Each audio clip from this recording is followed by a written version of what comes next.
So direct, and we can just tell that in a simple way, you can just tell that directives are mainly used to extend the power of HTML. That is, you can extend the power of HTML. How you can extend the power of HTML? By giving a new syntax for that particular HTML tags.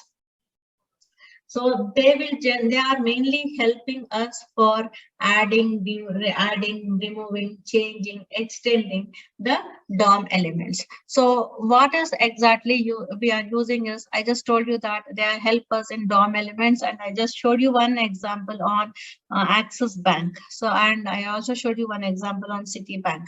So how the DOM elements are manipulated. So either you can just remove the elements or add the elements or manipulate the elements by extending it, by making the changes. So this is where exactly the directives are used in Angular. So there are three types of directives. So what are the three different types of directives here?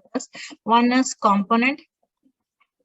So you know that what is the use of a component. So component directive, you are aware of it. Then you have a structural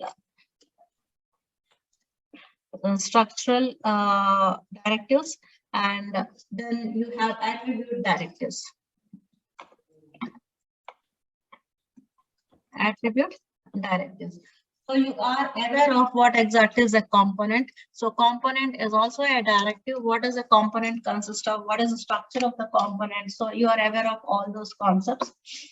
So now the next part of the next directive. So every Angular application will have an app module, will have one component, and will have one directive. So you have an app component, you have an app component, app module, app component, and one directive. So that directive is nothing but it is at component. That is at component. Decorator is only used as a directive here. So how do you create it and how do you use it? You are aware of this part of it. So the next part of it is, we'll see what is structural directives. So structural directives, they are mainly used for updating, making the changes. Making the changes or updating the view. So what is a view? Updating the template. Mainly they are used for updating the template part of it. And then attribute is the one which you have generally used for making the changes in the attribute. So here, what are the directives you have? You have ngIf, then you have ngSwitch, then you have ngFor. Okay, so these are the structural modules, and attribute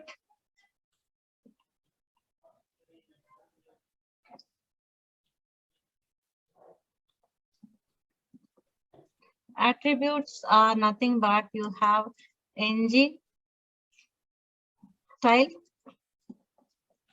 and then you have ngClass. So these are the attributes.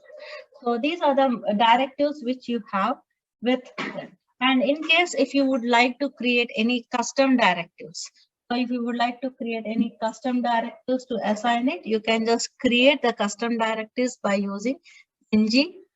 So G is for generate, D is for directive, and the directive name.